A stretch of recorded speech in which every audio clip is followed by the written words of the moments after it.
Будьте состоящим, конкуренции государством, управляющим, как и влиятельные, богатые и капиталисты.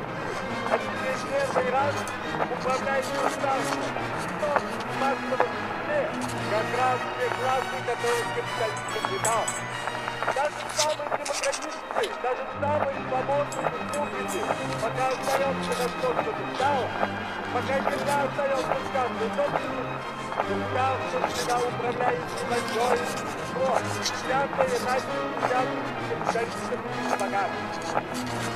Первый раз в мире власть государства построена у нас, в России, таким образом, что только рабочие